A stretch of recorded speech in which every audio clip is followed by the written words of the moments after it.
Hi guys, welcome to Ofye Padhai. I'm Lavanya and welcome to the third part of the first chapter of Psychology Class 12, Variations in Psychological Attributes. And today in the third part, we'll discuss about some domains of psychological attributes. Now, before I start with explanation, I want to tell you all of you that psychological attributes are not unidimensional. Uni means one. So they are not one dimensional, they are multi-dimensional. What does it mean? It means that whenever we study any psychological attribute, it's not studied with only one perspective. We have to take into account many other things. For example, if we are uh, checking about intelligence, we are particularly discussing the psychological attribute of intelligence in the person. So we would mostly as students हमारे दिमाग में क्या आता है intelligence का मतलब क्या होता है एग्जाम में मार्क्स अच्छे लाना which is true which is one aspect of it intelligence का मतलब ये तो नहीं होता ना कि खाली मार्क्स लाना एग्जाम में नहीं that is one aspect of it under intelligence what else we will observe emotional intelligence practical intelligence. So you can see intelligence will be dimensions in, right? So that is what it means when we say psychological attributes are multi-dimensional. Now we are going to discuss some of the psychological attributes. First one is intelligence. Intelligence, this word we are very familiar with it, बहुत commonly use होता है. And as students, all of us know जो marks में जो exam में marks है that is intelligent. But that is just one aspect. इसी criteria पे किसी को जज करना is wrong because intelligence is the global capacity to understand the world think rationally and use available resources effectively when faced with challenges. This is the definition of intelligence. Look at the keywords.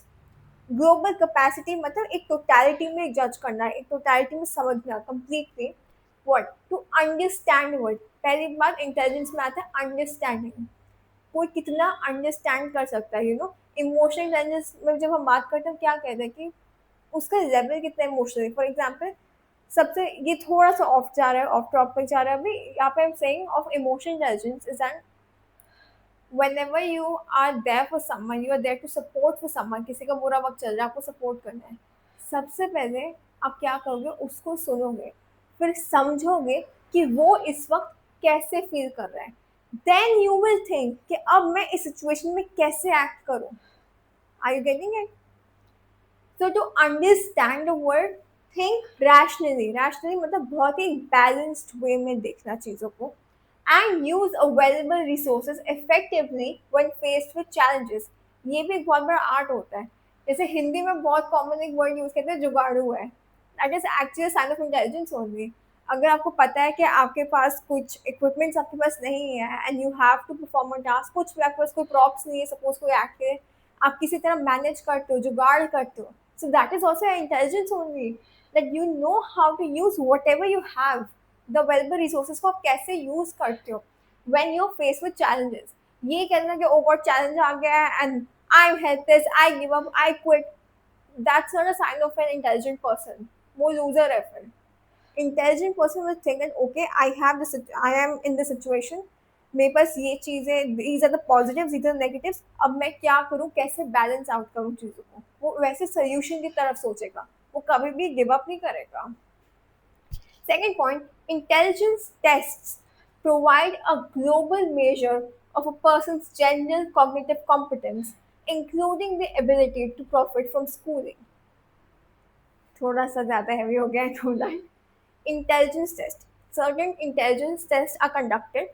उसका purpose क्या है? It provides a global measure of a person's general cognitive competence. Cognitive competence का मतलब होता है cognition जब भी word आए थिंकिंग से रिलेटेड है always remember this cognitive competence is about how well you think it's about कि आपके पास जो नॉलेज है आप उसको कैसे यूज करते हो आपकी डिसीजन मेकिंग पावर कैसी है कैसे आप थिंक सोचते हो basically global measure means in a complete sense and which is applicable globally also जैसे जो भी इंटेलिजेंस टेस्ट जो भी कंडक्ट होता है चाहे वो इंडिया में हो कहीं पे भी हो वो एक पर्टिकुलर सेट ऑफ रूल से बने जाते हैं एंड जो भी वो स्कोर आता है वो ग्लोबली फॉलोड होता है ऐसा नहीं है कि नहीं ये इंडिया में हुआ था तो ये इंडिया के लिए एप्लीकेबल नहीं वो स्कोर जो है वो हर एक के लिए एप्लीकेबल है, it's basically universal only. Universal का मतलब यहाँ पे मैं कह रही हूँ कि इट मीन्स कि कहीं पे भी वो टेस्ट कंडक्ट किया जाएगा, जो भी वो स्कोर आएगा वो किसी भी कंट्री में वो वैलिड ही कंसिडर किया जाएगा, क्योंकि टेस्ट ऐसे बनाया हुआ है, वो स्टैंडर्डाइज टेस्ट होते हैं, रिमेंबर स्टैंडर्डाइज टेस्ट होते हैं, तभी तो वो ग्लोबली हर जगह वो एक्सेप्टेंस है उन स्कोर्स की। Third point is the example. Generally, students having low intelligence are not likely to do so well in school-related examinations. ये हमें पता है, क्योंकि यहाँ पे when we have school examinations, what happens? हमसे क्वेश्चन पूछे जाते हैं, हमें आंसर लिखना होता है. So it's a test of our understanding as well as our memory. So यहाँ पे of course अगर कोई नहीं आंसर लिख पा रहा है, नहीं स्कोर कर पा रहा है, तो वो इंटेलिजेंट इतना नहीं है. But their success in life is not associated only with the intelligence test scores, but just किसी को ये क्लासिफाई कर देना कि इंटेलिजेंट नहीं है जस्ट बिकॉज उसके स्कोर्स अच्छे नहीं आए डजंट मीन कि उसकी सक्सेस पे इफेक्ट आएगा. ऐसा नहीं होता है. This is one parameter to understand about a person, but एक पैरामीटर से किसी को जज करना is very wrong. Okay, so this is what say that success जरूरी नहीं इंटेलिजेंस टेस्ट स्कोर पे डिपेंड करेगा. Are you getting it?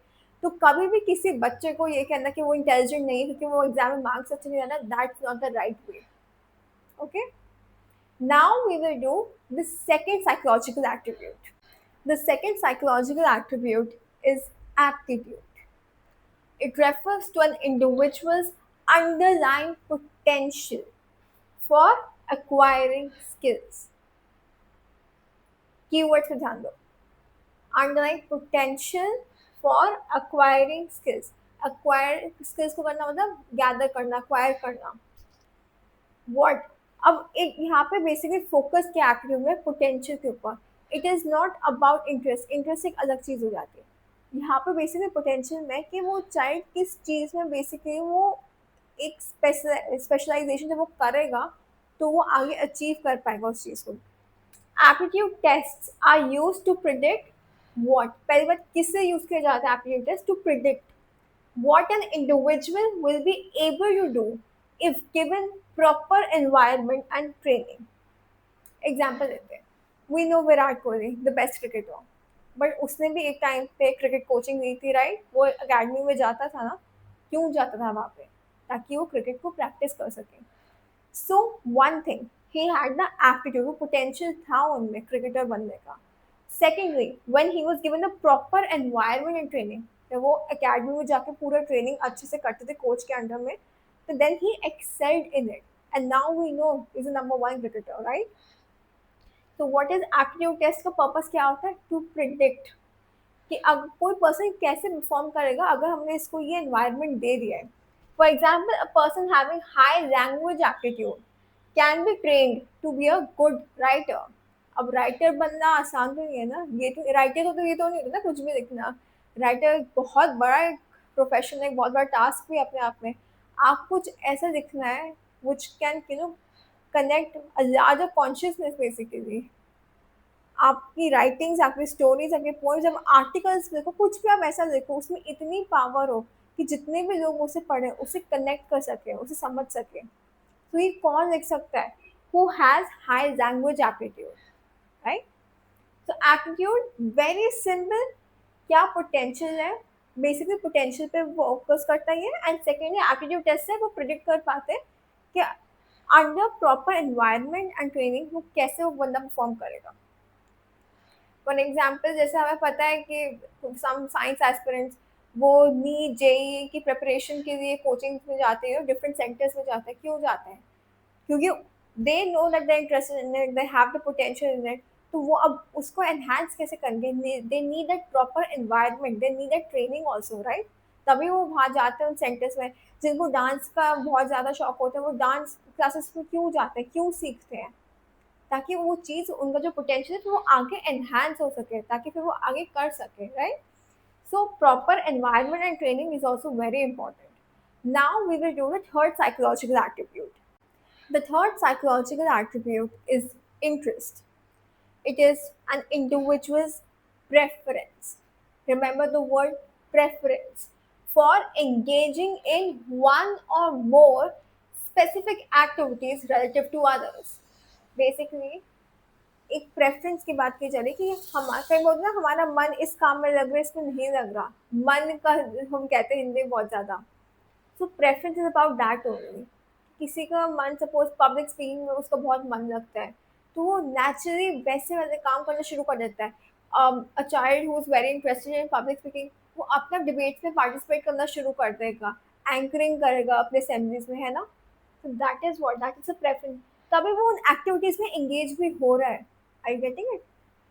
Knowledge of interest help us in making choices that promote life satisfaction and performance on jobs. अब interest हमें पता चल जाएगा तो इससे क्या होगा? इससे हम चॉइसेस कर पाए, हम चूज कर पाएंगे, डिसीजन दे पाएंगे। क्या डिसीजन दे पाएंगे? For example performance in job. I just give example of public speaking. So if someone is very much interested in public speaking, so that person should look for careers that involve public speaking. वो बैठ के coding करेगा तो that person will not be satisfied, है ना? And वो अच्छा perform ही नहीं कर पाएगा, बेशक वो इंटेलिजेंट भी हो, बट वो परफॉर्म क्यों नहीं कर पाएगा अच्छे से? क्योंकि उसका इंटरेस्ट, उसकी प्रेफरेंस सबसे ज़्यादा कहाँ पर है? पब्लिक स्पीकिंग की तरफ। एंड कोडिंग में बैठ के कोडिंग करनी होगी, उसमें वो इंटरेक्शन नहीं होगा, तो पर्सन की जो परफॉर्मेंस है वो उतनी अच्छी नहीं आ पाएगी। Example, assessment of interest of students may help to decide what subjects or courses they can pursue comfortably and with pleasure. जैसे 10th क्लास में हमें पता होना होता है कि अब बोर्ड एग्जाम सब कुछ हो गया है। Now we have to select the streams for 11th class and then after 12th college के जब हम फॉर्म्स फिल करते हैं तो हम पर्टिकुलर कोर्सेज के लिए फिल करते हैं ना, अप्लाई करते हैं। सो हम कैसे अप्लाई करते हैं? बेसिस क्या है? That we assess our interest कि क्या हमें किस एरिया में सबसे ज़्यादा इंटरेस्टेड है, जैसे पैशन भी कहते हैं। तो हम कहते हैं बहुत पैशनेट है, उसका मतलब क्या है? कि वो सारे काम छोड़ के सिर्फ इस काम में फोकस कर सकता है। For example some people are very interested in reading books, बस उनको बुक्स पढ़ने का बहुत शौक है, कोई भी किताब वो बैठ के बस पढ़ते रहेंगे। अब ऐसा तो है नहीं उनके पास कोई एग्जाम है, वो कोई सिलेबस कवर करना नहीं, वो अपने शौक के लिए पढ़े। So that's the preference, you know. So this was interest, and now we will discuss the fourth psychological attribute. Now, the fourth psychological attribute is personality. Personality तो बहुत ही कॉमन वर्ड है, राइट? पर्सनैलिटी का मतलब क्या होता है? कि किसी में कुछ आपने कुछ फीचर्स, कुछ उसके कैरेक्टरिस्टिक्स, कुछ क्वालिटीज उसके हैं that makes it person very different, right? जैसे हम कहते हैं कि ये इंट्रोवर्ट है या एक्सट्रोवर्ट है। अब जो इंट्रोवर्ट है आपने कैसे क्लासीफाई कर दिया कि इंट्रोवर्ट है? क्योंकि आप तो देखा होगा कि बिल्कुल शांति बैठा रहता है। एंड ऐसा नहीं कि दुखी बैठता है, इसका नेचर है वो खुशी से शांत बैठता है। इतना इंटरैक्ट वो करता नहीं है, उसको इतना इंटरैक्ट करना अच्छा नहीं लगता, शांत रहना अच्छा लगता है। सम पीपल वेरी एक्सट्रोवर्ट, जिनको बहुत बात करना अच्छा लगता है, इंटरैक्ट करना अच्छा लगता है। तो ये आपने कैसे पता चला? You noticed their behaviour, right? And आपने देखा कि ये सिर्फ एक दिन नहीं, ये मोस्टली का बिहेवियर ऐसा ही होता है। अब जो एक्सट्रोवर्ट है वो ये तो नहीं है कि वो हर समय बोलता रहता है, कई बार तो उसका भी मन होता है कि वो शांति से बस चुप करके बैठ जाए। इंट्रोवर्ट भी समटाइम्स उसको बहुत मन करता है कि वो अपने दोस्तों से बहुत बातें करे, किसी और से भी इंटरेक्ट करे, बट है तो वो इंट्रोवर्ट। तो इसको मतलब क्या हुआ कि बिहेवियर तो वेरी करता है कई बार, but mostly for a long period of time पे कौन सी ऐसी उसकी क्वालिटीज हैं जो प्रोमिनेंट है? So personality refers to relatively enduring characteristics of a person that make her or him distinct from others. Personality assessment helps us to explain an individual's behavior and predict how she or he will behave in future. So personality assessment का purpose क्या है? Again, to understand the individual behavior and secondly predict करने के लिए क्या कि वो future में कैसे बिहेव करेगा। अब आपको पता है कि अब आप जस्ट इमेजिन, हाँ, जैसे लेट्स टेक एन एग्जांपल कि आपके स्कूल में कुछ, आपकी क्लास में कुछ न्यू एडमिशन्स आए हैं। सो अब आपको पता है कि आपकी क्लास में से कौन से वो एक्सट्रोवर्ट टॉकेटिव बच्चे हैं जो सबसे पहले जाके दोस्ती कर देंगे, उनसे उनसे बातें करेंगे, पूछेंगे आप कौन से स्कूल से आए हो, क्या करते हो, कहाँ रहते हो, आपको पता होता है। तो आपको कैसे पता चला? क्योंकि आपको पता है उनकी क्वालिटीज क्या है, कैसे क्या कैरेक्टरिस्टिक्स है, एंड आपको पता है कि अभी उससे बात करी भी नहीं है, बट आपको उनके बारे में उतना पता है तो प्रिडिक्ट कर पा रहे हो कि अभी न्यू एडमिशन से ये भी बातें तो करेगा, ये इतना टॉकेटिव है, right? Example, personality tests try to assess an individual's unique characteristics such as whether one is dominant or submissive. For example देखिए पर्सनैलिटी टेस्ट क्या क्या असेस करता है, यूनिक कैरेक्टरिस्टिक्स। अब कुछ भी हो सकता है कि कोई क्रिएटिव है नहीं है, मूडी है नहीं है, डोमिनेंट है सबमिसिव है, ऑल काइंड ऑफ कैरेक्टरिस्टिक्स जो पर्सनैलिटी के अंडर आते हैं। Now we will do the last psychological attribute. Now we will do the last psychological attribute, values. अब वैल्यूज तो बहुत सिंपल है, बहुत ही कॉमनली यूज्ड वर्ड है। क्या लगता है वैल्यूज क्या होते हैं? Think about it. Values, ma'am values जैसे कि ऑनेस्ट रहना चाहिए हमें, honesty is the best policy. Right, हमें सिखाया जाता है ना ऑनेस्ट रहना चाहिए। तो क्या एक वैल्यू, इसका मतलब क्या है? एक एक principle by which we lead a life. For example, a person who believes in honesty, what will be his outlook towards life, in the sense कि अगर वो ऑनेस्ट है तो उसको अपने आसपास ऑनेस्ट होगी अच्छे लगेंगे, जो डिसऑनेस्ट होंगे वो उससे बात करना पसंद नहीं करेगा। तो ये इसका एक बिलीफ सिस्टम कह सकते हो, या फिर एक इसका principle by which the person leads his और हर लाइफ है। एक ऑनेस्ट पर्सन को ऑनेस्ट पर्सन ही अच्छा लगेगा, उससे इंटरेक्ट करना ही अच्छा लगेगा, डिसऑनेस्ट से अच्छा नहीं लगेगा बात करना, right? So, values are enduring beliefs about an ideal mode of behavior. A person having a value sets a standard for guiding his or her actions in life and also for judging others. अब जैसे कुछ लोग होंगे कि उनको होता है कि सम पीपल वेरी माइजर। माइजर होना इसमें कोई अच्छा बुरी बात नहीं होती, it's just how they lead their life. So a person who is माइजर, जो बहुत कंजूस है, उसका पर्सपेक्टिव थोड़ा डिफरेंट होगा। वो कहेगा अगर यहाँ से 10 रुपये भी बच रहे हैं तो बचा लो किसी तरह, वो बिल्कुल मिनिमम एक्सपेंडिचर ही अपने रखेगा। On the other hand there could be person जिसको बहुत ही खर्चे करने की आदत हो, बहुत ही लग्जूरियस चीजें खरीदनी हो। It's not about right or wrong, good or bad. It's just the nature of a person. अब जो कंजूस है उसको ऐसा पर्सन अच्छा नहीं लगेगा जो इतना खर्चा करता है, एंड जो माइजर, एंड ऑब्वियसली जो इतना खर्चा करता है उसको माइजर भी अच्छा नहीं लगेगा। So now these values what set a standard for guiding his or a person's actions. अब जो माइजर है वो ऑब्वियसली माइजर की तरह एक्ट करेगा, वो हर जगह से पैसे बचाएगा, ये बहुत ही मिनिमम एक्सपेंडिचर करेगा, and also for judging others. अच्छा, माइजर फिर वैसे ही लोगों को जज करेगा क्योंकि वो खुद ऐसा है, तो उसको वैसे लोग ही अच्छे लगेंगे आसपास, right? Example, value assessment determines the dominant values of a person such as political, religious, etc. तो वैल्यू असेसमेंट से हमें क्या पता चल जाता है? The dominant values that exist in a person. So this was the last psychological attribute. So I hope you have understood all these five psychological attributes करते हमने, very easy। थोड़ी बहुत definitions में थोड़ी keywords हैं वो learn कर लेना, right? Only this much. Now you have to check the next part also of this chapter. Thank you so much for watching till the end. Please subscribe to my channel, like and share my videos. See you in the next video. Bye bye.